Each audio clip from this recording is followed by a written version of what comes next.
आज के लेक्चर में हम लोग क्या पढ़ने वाले हैं? लेक्चर 4 में ब्लड के बारे में पढ़ने वाले। पूरा ब्लड, कितने टाइप के ब्लड होते हैं, ब्लड की क्या मात्रा होती है, यही सब पढ़ने वाले हैं। ठीक है, और तो आते हैं ब्लड की बात करते हैं। आखिर में ब्लड हमारे शरीर में क्या रोल प्ले करता है? ब्लड सबसे पहले क्या रोल प्ले करता है? हमारे जितने भी शरीर के सभी पार्ट तक ब्लड एक क्या कह सकते हैं, ब्लड ही एक ऐसा चीज़ है, ब्लड जो है हमारे शरीर के हर कोने तक जाता है। ठीक है, अगर ब्लड का सप्लाई सही नहीं हो तो दिमाग सुस्त हो जाता है, या मतलब वो पार्ट सुन्न हो जाएगा। कभी देखे हो, हाथ को कभी बंद करके रखो, बांध के रखो, लगेगा सुन्न हो गया। तो ब्लड हर जगह, इसलिए इसको हम क्या बोलते हैं? Connective tissues. It is a connective tissues, यानी क्या है? टिश्यूज है, और किस फॉर्म में है? लिक्विड फॉर्म में। ये कनेक्टिव टिश्यू क्या है? लिक्विड फॉर्म में। इतना समझ में आ गया? यहाँ तक तो कोई दिक्कत नहीं।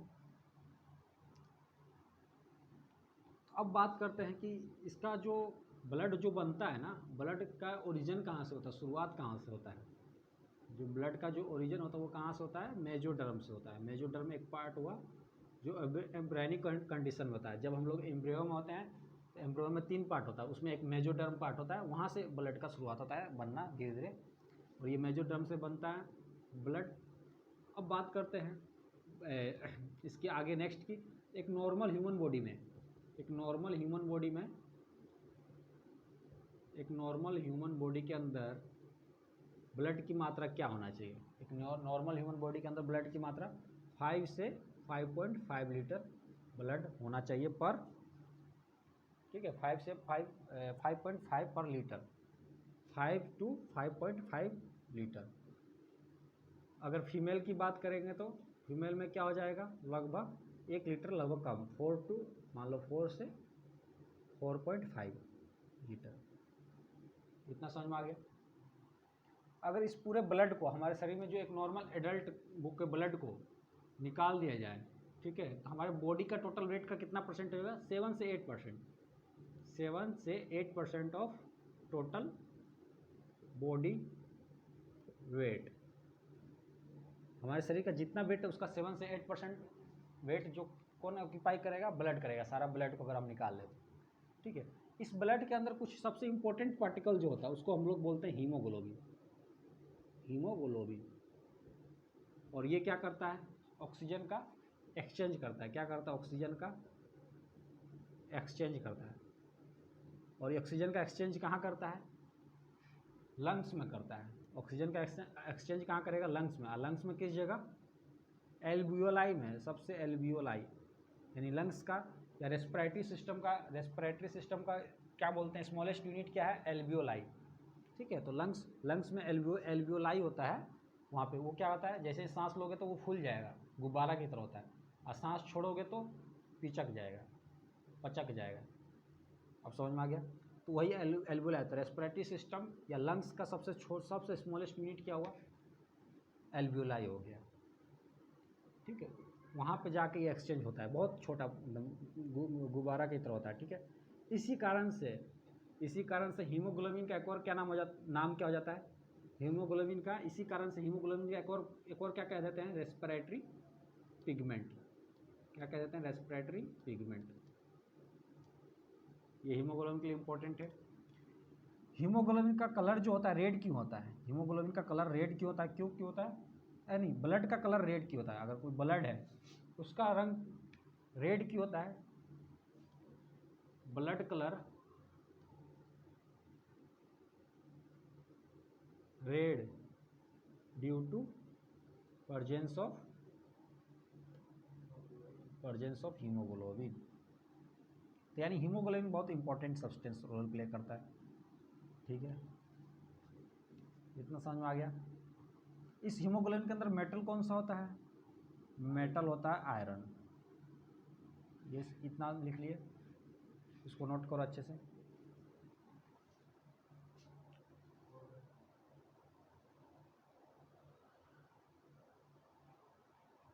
अब बात करते हैं हीमोग्लोबिन की मात्रा कितनी होनी चाहिए शरीर में। ठीक है, हीमोग्लोबिन की मात्रा कितनी होनी चाहिए? अब बात करते हैं एक नॉर्मल एवरेज की बात करें। क्वांटिटी ऑफ ह्यूमन हीमोग्लोबिन, तो कितना होता है लगभग 12 से 16 ग्राम पर 100 ml ब्लड, यानी 100 जो 100 ml ब्लड में हो ना 12 से 16 ग्राम कितना होना चाहिए, हीमोग्लोबिन होना चाहिए। ठीक है, 12 से 16 ग्राम तक। इसमें बस थोड़ा सा डिफरेंस क्या हो जाता है, अगर मेल में पूछे और फीमेल में, मेल में पूछे और फीमेल में पूछे, तो मेल में पूछेगा तो क्या हो जाएगा 14 से 16 ग्राम पर 100 ml, यही हो जाएगा। और फीमेल में पूछेगा तो क्या हो जाएगा 12 से 14 ग्राम पर 100 ml ब्लड, इस तरीके से ये दो चीज़ें याद रहेगा। अब जो हीमोग्लोबिन की सबसे इम्पोर्टेंट बाइंडिंग कैपेसिटी, जैसे हम बोलते हैं ऑक्सीजन क्या कर रहा है, एक्सचेंज कर रहा है, तो हीमोग्लोबिन की जो बाइंडिंग कैपेसिटी होती है ना, सबसे पहले कितना टाइट बांधेगा किसी को। ठीक है, तो सबसे ज़्यादा जो बाइंड करने की कैपेसिटी होती है ना हीमोग्लोबिन की, यहाँ पे हीमोग्लोबिन लिख लेना, हीमोग्लोबिन बाइंडिंग कैपेसिटी, तो कार्बन मोनोऑक्साइड की सबसे ज़्यादा होती है, उसके बाद ऑक्सीजन की होती है और उसके बाद CO2 की होती है। इस तरीके से बाइंडिंग कैपेसिटी सबसे ज़्यादा है। इसलिए जब भी धुआं होता है तो हम लोग को बहुत जल्दी क्या होता है, खांसी होने लगता है। ठीक है, क्योंकि उसमें कार्बन मोनोऑक्साइड हीमोग्लोबिन बहुत तेज़ी से बाइंड करता है। दूसरा चीज़ और क्या है, आगे हम लोग पढ़ेंगे, RBC जब पढ़ेंगे ना तो उसमें हम लोग पढ़ेंगे। ठीक है, इतना समझ में, इसको नोट कर लो, इस सबको नोट करो।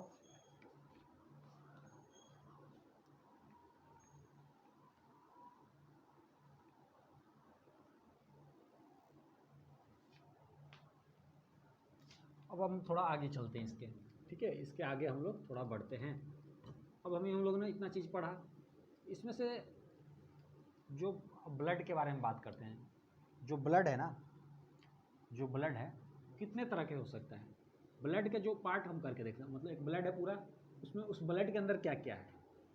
तो सबसे जो लिक्विड वाला पार्ट होता है ब्लड में, एक लिक्विड पार्ट होगा, ठीक है, और एक उसमें सॉलिड वाला पार्ट होता है। ठीक है, जो लिक्विड वाला पार्ट होता है ना उसको हम लोग क्या बोलते हैं, प्लाज्मा। मतलब एक जैसे ये हुआ, ये लिक्विड की तरह दिख रहा है यहाँ पे, ठीक है, और ये किसी वेंस में है, जैसे मान लो ये एक पाइप के अंदर है जिसको वेंस बोलते हैं, आर्टरी बोलते हैं, ये सब हम लोग पढ़ेंगे। तो ये प्लाज्मा हुआ, इसमें ये जो लिक्विड वाला पोर्शन क्या हुआ, प्लाज्मा हुआ। सॉलिड वाले में क्या होता है, ब्लड कार्पुलस, ब्लड कार्पुलस या ब्लड सेल्स, या कार्पुलस को ही हम लोग क्या बोल देते हैं, ब्लड सेल्स। ठीक है, अब इन दोनों की रेशो कितना होता है रहने का। अच्छा, प्लाज्मा को और क्या बोल देते हैं, मैट्रिक्स भी बोल देते हैं। अब इन दोनों का रेशो क्या है, लगभग प्लाज्मा जो है ना 55% रहता है, और मैट्रिक्स प्लाज्मा या मैट्रिक्स कितना होता है, 55% रहता है। अब ब्लड कार्पुलस कितना होता है, 45%। अब ये ब्लड वेसल्स है, ब्लड कार्पुलस में क्या क्या आ जाएंगे, बहुत सारे, 3 तरह के आते हैं मेनली। ब्लड कार्पुलस में कितने तरह के आते हैं, 3 तरह के, RBC, WBC और प्लेटलेट्स। ठीक है, इन्हीं का एक और क्या नाम है, RBC का एक और क्या नाम है, इरेथ्रोसाइट। RBC का एक और क्या नाम है, इरेथ्रोसाइट। कितना समय, WBC का क्या नाम है, ल्यूकोसाइट,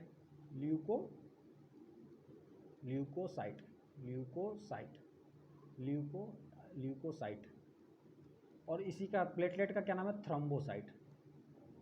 इस चीज़ को नोट करते चलो, थ्रोम्बोसाइट। यानी RBC मतलब रेड ब्लड कार्पलस, इसको क्या बोलते हैं, प्रोनाउंसिएशन देख लेना, रेड ब्लड सेल भी बोल सकते हैं या कार्पलस बोल सकते हैं। ठीक है, कार्पल्स बोल सकते हैं, कार्पलस।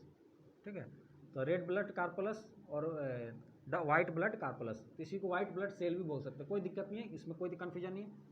यानी इस ब्लड के अंदर क्या होगा, मान लो ये RBC है, RBC ऐसे तैर रहा होगा। ठीक है, RBC ऐसे तैर रहा होगा, ये जो प्लाज्मा इसमें RBC तैर रहा होगा, इसी में क्या होगा, WBC भी तैर रहा होगा, और इसी में क्या होगा, प्लेटलेट भी तैर रहा होगा। अब समझ में आ गया, पूरा ब्लड का एक सीनरी समझ में आ गया। ये ब्लड वेसल्स है, ठीक है, ब्लड वेसल्स है। और ब्लड वेसल्स क्या करेंगे, ब्लड वेसल्स में जो 45 ये ब्लड वेसल्स है, मतलब ब्लड की नलियाँ हैं, इसमें क्या है, प्लाज्मा भरा हुआ है।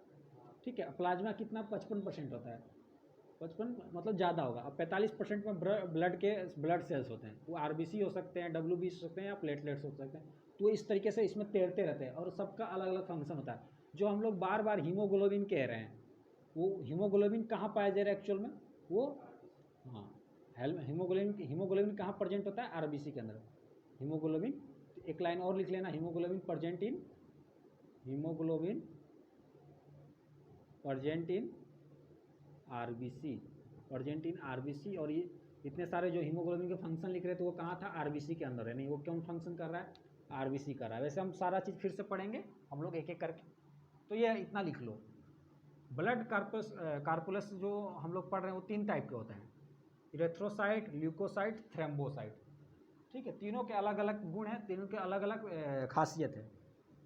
ठीक है, इरेथ्रोसाइट इसलिए बोलते हैं क्योंकि इसका कलर क्या है, रेड है। ठीक है, ल्यूकोसाइट बोलते हैं इसलिए क्योंकि इसका ट्रांसपेरेंट है। और प्लेटलेट्स थ्रोम्बोसाइट बोलते हैं। इतना समझ में आ गया है ना। अब हम लोग क्या करेंगे, इसको एक एक करके पढ़ेंगे। ठीक है, तो इसको नोट कर लो पहले अच्छे से।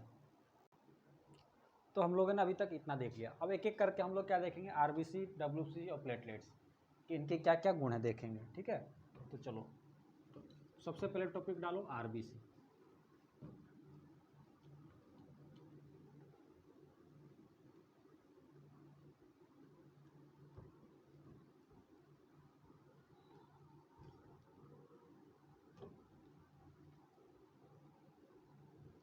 क्या डालना है टॉपिक डालना है आरबीसी।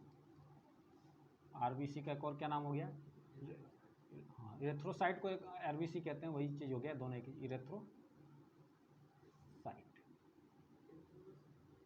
इरेथ्रोसाइट। इतना समझ में आ गया। अब आरबीसी की बात करें तो पहले तो उसकी बात करते हैं शेप की, कि आरबीसी का शेप कैसा होता है। शेप की बात करेंगे तो किस तरह का शेप होता है, बाई कॉनकेव। अब बाई कॉनकेव कैसा शेप हुआ, कॉनकेव। ठीक है, कॉनकेव ये भी होगा, कॉनकेव, बाई कॉनकेव शेप होता है।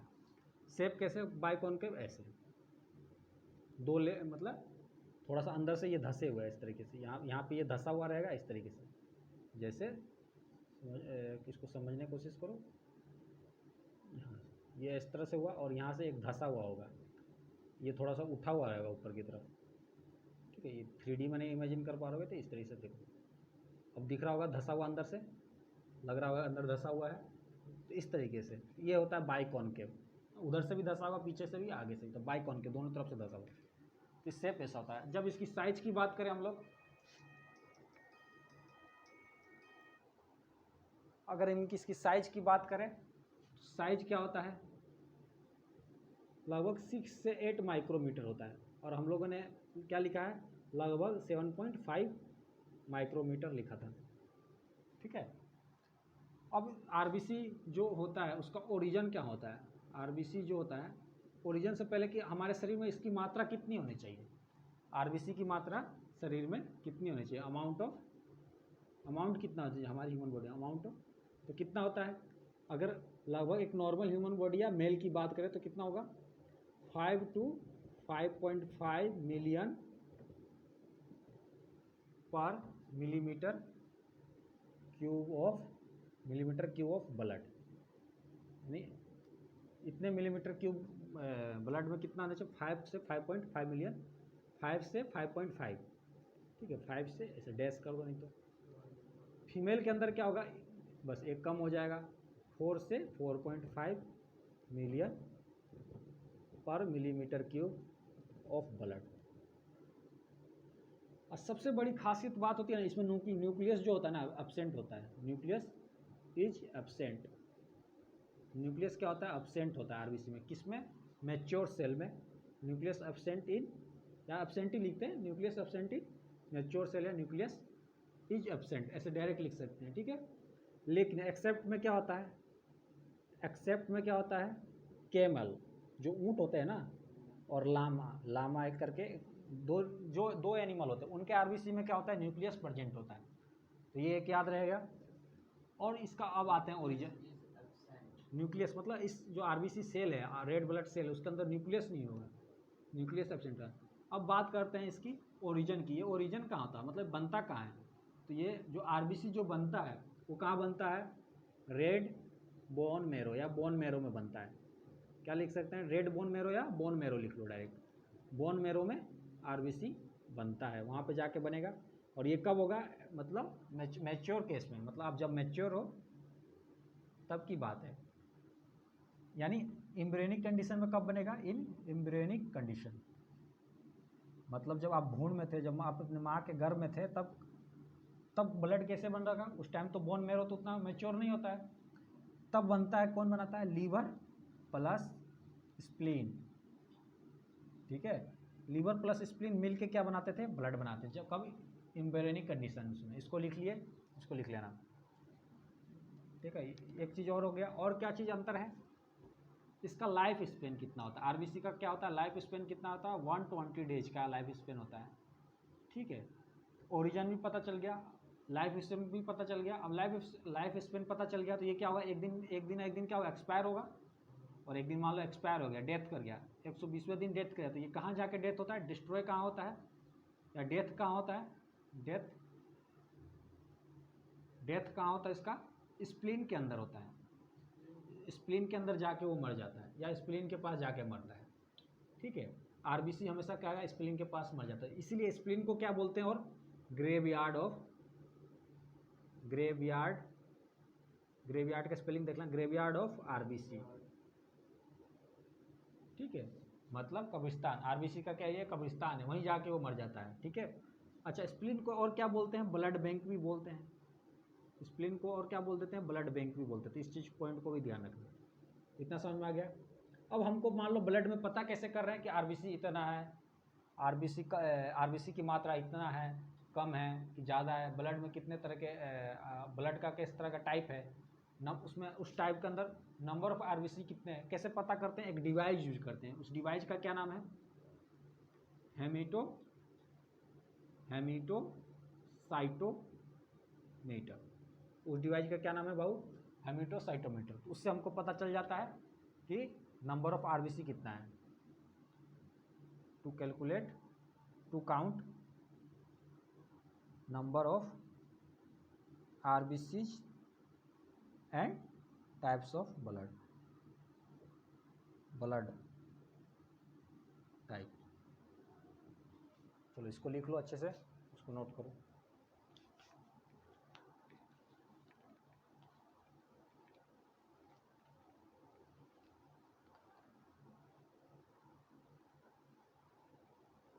एक चीज़ और इसमें और नोट क्या कर लेना है, इसमें जो स्प्लीन होता है ना, लार्जेस्ट लिम्फेटिक ग्लैंड होता है, लार्जेस्ट लिम्फेटिक ग्लैंड होता है। ठीक है, इसको एक बार नोट लिख लेना। अब हम लोग नेक्स्ट किस पर बढ़ रहे हैं, डब्ल्यूबीसी की तरफ। नेक्स्ट जो टॉपिक बढ़ रहे हैं, किसकी तरफ बढ़ रहे हैं हम लोग, डब्ल्यूबीसी की तरफ। नोट हो, लिम्फेटिक ग्लैंड। यहाँ तक तो कोई कन्फ्यूजन नहीं हुआ होगा। अब आते हैं इसके,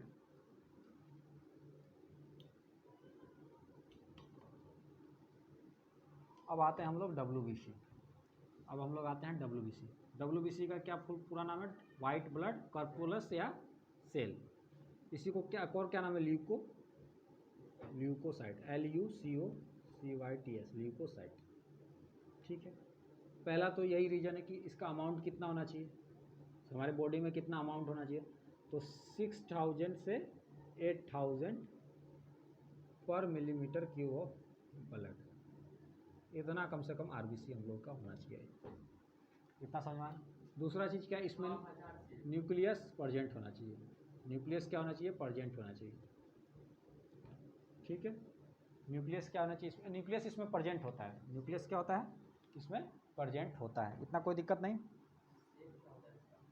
इसका जो शेप की बात करें, जो शेप जो होता है इरेगुलर होता है। शेप जो होता है इरेगुलर होता है। इरेगुलर मतलब ये कोई फिक्स शेप नहीं होता है, जस्ट लाइक अमीबा के जैसे ही रहता है। अमीबा की तरफ बिहेव भी करता है, अमीबा। इतना इतना समझ में आया। और जब अमीबा की तरफ बिहेव करता है तो एक टर्म आता है स्यूडोपोडिया, स्यूडोपोडिया, ठीक है। स्यूडोपोडिया मतलब झूठा प्रोजेक्शन होता है, मतलब false projection, false projection finger, जो ऐसे निकलता लगता है कि हाथ है लेकिन वो हाथ नहीं होता, वो फॉल्स प्रोजेक्शन होता है, झूठा एक तरह से प्रोजेक्शन होता है। इतना समझ में आ गया। अब बात करते हैं इसकी, जब शेप की बात करते हैं तो शेप तो इसका इरेगुलर है, तो साइज का तो कोई बात ही नहीं बनता है, साइज तो अपना बढ़ा सकता है घटा सकता है। इतना समझ में आ गया। अमाउंट की बात ही कर चुके हैं। और ये कलर की बात करते हैं तो ये क्या होता है कलर में, आरबीसी तो रेड होता है, ये क्या होता है ट्रांसपेरेंट होता है, ट्रांसपेरेंट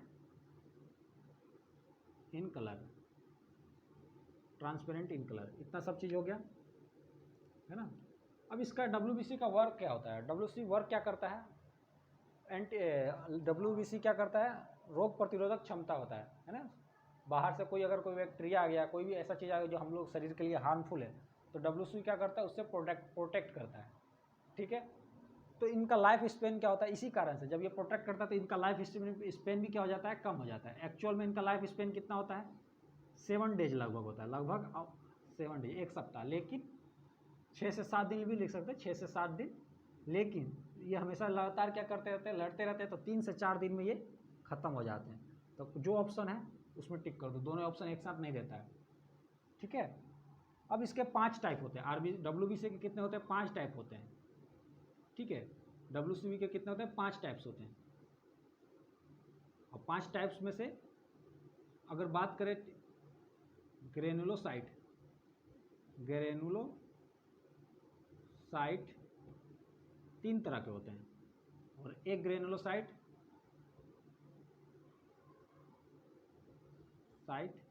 एक ग्रेनुलोसाइट कितने होते हैं, 2 तरह के होते हैं, ठीक है। इसमें अगर बात करते हैं ईसोफिल्स करके आएगा, बेसोफिल्स आएगा और न्यूट्रोफिल्स आएगा, न्यूट्रोफिल्स, यहाँ तक ठीक है, इसको नोट करो। और जब एग ग्रेनुलोसाइट की बात करते हैं तो इसमें 2 टाइप कौन सा आएंगे, एक तो मोनोसाइट आएगा, मोनोसाइट, और इसमें क्या आएगा, लिम्फोसाइट, लिम्फोसाइट। अब लिम्फोसाइट भी 2 तरह के होते हैं, बी लिम्फोसाइट और टी लिम्फोसाइट,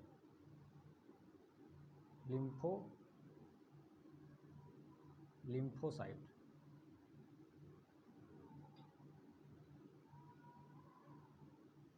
यानी क्या, और डब्ल्यूबीसी के कितने 5 टाइप हुए। पहला टाइप क्या, इसिनोफिल्स, बेसोफिल्स, न्यूट्रोफिल्स, फिर मोनोसाइट और लिम्फोसाइट, ये 5 टाइप हुए, 1 2 3 4 5। लेकिन इन 3 को किस में रखते हैं हम लोग, ग्रेनुलोसाइट में रखते हैं, और इन 2 को हम लोग हैं एक ग्रेनुलोसाइट में। ग्रेनुलोसाइट का मतलब क्या होता है, दाना दाना, जैसे अगर इसिनोफिल्स यही होगा तो उस पर दाना दाना हम उसको कलर करके हम लोग देख सकते हैं। ट्रांसपेरेंट है तो दिखेगा नहीं, तो उसको ग्रेनुलोसाइट है तो उस ग्रेनुल्स पे क्या होता है, पिगमेंट को चिपका के हम लोग उसको देख सकते हैं, स्टडी कर सकते हैं। लेकिन एक ग्रेनुलोसाइट में ऐसा कुछ होता नहीं है, जिसके कारण से दिक्कत होता है, ठीक है। तो ये टाइप्स थे, तो इस टाइप्स को पहले उतार लो, फिर एक एक इसके फंक्शंस देखते हैं कि डब्ल्यूबीसी में इसके फंक्शंस क्या हैं अलग अलग। तो अब इनके फंक्शंस के बारे में बात करते हैं, ठीक है। फंक्शंस कैसे काम करते हैं, तो सबसे पहले हम लोग फंक्शंस में क्या लेते हैं, फंक्शन में हम लोग ले रहे हैं, अच्छा फंक्शन से जाने से पहले ये देख लो, जो अगर हम बात करें कि मोनोसाइट जो होता है ना, उसमें लार्जेस्ट डब्ल्यूबीसी मतलब बड़ा होता है। मोनोसाइट साइज में क्या होता है, बड़ा होता है। लिम्फोसाइट क्या होता है, साइज में छोटा होता है। अगर नंबर ऑफ काउंट की बात करें कि कौन सबसे ज़्यादा नंबर में होता है, तो न्यूट्रोफिल्स ज़्यादा मात्रा में होते हैं, ठीक है, 60 से 70% होता है। और बेसोफिल्स क्या होता है, लिस्ट इन नंबर होता है। इतना समझ में आ गया। अब हम लोग क्या बात करेंगे, फंक्शंस की बात करेंगे। सबसे पहले हम लोग बात करते हैं न्यूट्रोफिल्स और मोनोसाइट की। न्यूट्रोफिल्स और मोनोसाइट्स की बात करते हैं। ये क्या काम करते हैं, ये दोनों लगभग एक ही काम करते हैं। क्या करते हैं काम, फेगोसाइट मतलब खाने का काम करते हैं, भक्षण करते हैं, ठीक है। कोई बैक्टीरिया आ गया, उसको खाने का काम, उसको ख़त्म करने का काम कौन करेगा, ये करेगा। उसके लिए जो प्रोसेस यूज होता है उसको बोलते हैं फेगोसाइटोसिस, अब कब यूज करते हैं, जब कोई सॉलिड के रूप में हो, सॉलिड बैक्टीरिया हो, मतलब सॉलिड फॉर्म में हो, कोई भी जो सब यानी सब्सटेंस क्या हो सॉलिड फॉर्म में आए और उसको अगर वो WBC का है तो उसको बोलते हैं फेगोसाइटोसिस। अगर वही लिक्विड फॉर्म में हो तो उस टर्म का क्या नाम हो जाता है, पीने जैसा हो गया तो पिनोसाइटोसिस। यहाँ तक समझ में आ गया? इसको नोट करो, इसको फट से नोट कर लो। अब बात करते हैं नेक्स्ट जो इसमें बेसोफिल्स, ये बात हो गया, न्यूट्रोफिल्स की बात हो गया और मोनोसाइट की बात हो गया, क्या फंक्शन होते हैं। बेसोफिल्स की बात करते हैं। बेसोफिल्स क्या करते हैं, दो तरह के केमिकल रिलीज करते हैं। एक का नाम है हिपेरिन, ठीक है, और दूसरा का नाम क्या है, हिस्टामिन। ये केमिकल इंपॉर्टेंट है। बेसोफिल्स दो तरह का केमिकल रिलीज करते हैं, एक का नाम हिपेरिन है और एक का नाम हिस्टामिन है। हिपेरिन क्या करता है, एंटी कोएगुलेटिंग एजेंट है, ठीक है। मतलब जैसे हमारे शरीर में क्या होता है, ब्लड में थक्का जमता है, कट गया कहीं थक्का जम गया, लेकिन अगर मान लो शरीर के अंदर थक्का जमने लग जाए तो उससे क्या होगा, प्रॉब्लम हो जाएगा, ब्लड का प्रेशर इंक्रीज कर जाएगा, इससे बहुत सारे प्रॉब्लम। तो जो हिपेरिन जो होता है ना, हमारे ब्लड के अंदर थक्का जमने नहीं देता है, ठीक है।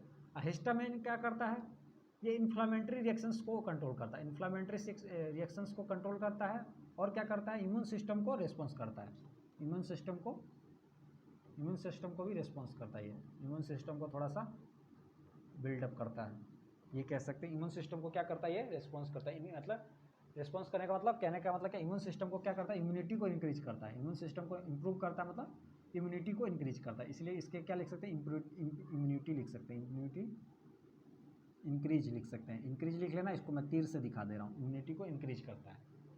इन्फ्लामेटरी रिएक्शंस क्या हुए, जैसे किसी का सेल का डेथ हो गया है ना, सेल का डेथ होने वाला है, या फिर कोई पेन हो गया, तो ऐसे बहुत सारी चीज़ जिसका मतलब हम लोग देख सकते हैं। जैसे एक बाइक होता है चीज़ें इन्फ्लामेटरी रिएक्शंस, जैसे कोई बाई चांस किसी ने चाटा मारा तो गाल लाल हो जाता है ना, वहाँ का सेल डैमेज हो गया, तो इस तरीके की चीज़ें जो है वो इन्फ्लामेटरी रिएक्शंस में आते हैं। इतना समझ में आ गया है ना, स्वलन। तो इस चीज़ को नोट कर लो फट से, तब हम लोग नेक्स्ट WBC पे जाते हैं। अब हम लोग बात करें स्टेनोफिल्स की, ठीक है। स्टेनोफिल्स क्या काम करता है, स्टेनोफिल्स जो है ना,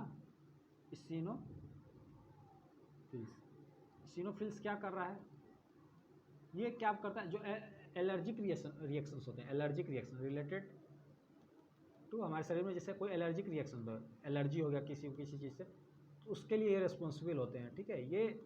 ये वर्क करते हैं उस जगह स्टेनोफिल्स, ठीक है। एलर्जिक रिएक्शंस में कौन पार्टिसिपेट करते हैं, एलर्जिक कंडीशंस में कौन करते हैं, स्टेनोफिल्स कर रहे हैं, ठीक है। लिम्फोसाइट बचा, लिम्फोसाइट क्या करता है, इम्यून सिस्टम को इम्प्रूव करता है, यानी ये लड़ने का काम करता है। लिम्फोसाइट क्या करते हैं, लड़ने का काम करते हैं, ठीक है, यानी इम्यून रेस्पॉन्स का काम करते हैं। लिम्फोसाइट क्या काम करते हैं, इम्यून रेस्पॉन्स का काम करते हैं। लिम्फोसाइट में लिख लेना है, क्या करते हैं, इम्यून रेस्पॉन्स करते हैं, इम्यून रेस्पॉन्स। एसोसिएट विद, क्या लिख सकते हैं, associate with immune response, T lymphocyte के लिए लिख सकते हैं, ठीक है। तो ये WC कंप्लीट हो गया। अब हम लोग नेक्स्ट क्या, प्लेटलेट्स के बारे में पढ़ेंगे, तो इसको पहले नोट कर लो अच्छे से, उसके बाद प्लेटलेट्स पे आते हैं। तो यहाँ तक हम लोगों ने कंप्लीट कर लिया WC के बारे में। अब लोग आएंगे प्लेटलेट्स के बारे में। प्लेटलेट्स क्या होते हैं, इसके बारे में हम लोग थोड़ा सा पढ़ेंगे, ठीक है। प्लेटलेट्स क्या करते हैं, हमारे बॉडी में क्लोटिंग का काम करते हैं। जैसे कोई कहीं कट लग गया या एक्सीडेंट हो गया, शरीर से ज़्यादा ब्लड नहीं निकल जाए, उसके लिए क्या करते हैं, ये क्लोटिंग करते हैं। और वो कौन करते हैं, प्लेटलेट्स करते हैं। यानी हमारे ब्लड का तीसरा टाइप जो है प्लेटलेट्स, उसको क्या बोलते हैं हम लोग, थ्रोम्बोसाइट। ब्लड का जो तीसरा टाइप क्या है, प्लेटलेट्स,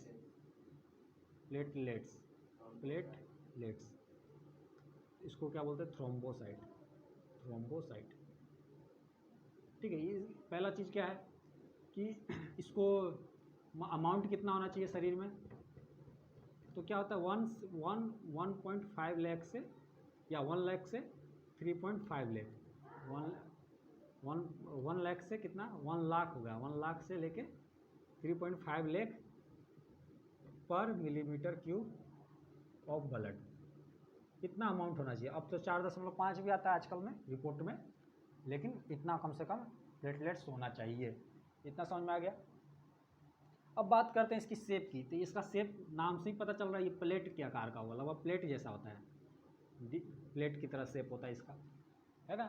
अब बात करते हैं इसके अब न्यूक्लियस की बात करते हैं। तो न्यूक्लियस क्या होता है, इसमें एब्सेंस होता है। न्यूक्लियस क्या होगा, न्यूक्लियस एब्सेंस होगा। फीमेल में थोड़ा कम हो जाएगा, nucleus absence, absent, nucleus absent. Nucleus क्या होता है, प्रेजेंट नहीं होता है, ठीक है। न्यूक्लियस का स्पेलिंग एन न्यूक्लियस। न्यूक्लियस क्या होता है, प्रेजेंट इसमें नहीं होता है। इतना समझ में आ गया। इसका जो बनता कहाँ है, प्लेटलेट्स भी कहाँ बनता है, वहीं बोन मैरो में ही बनता है। प्लेटलेट्स भी कहाँ बनता है, बोन मैरो में ही बनता है।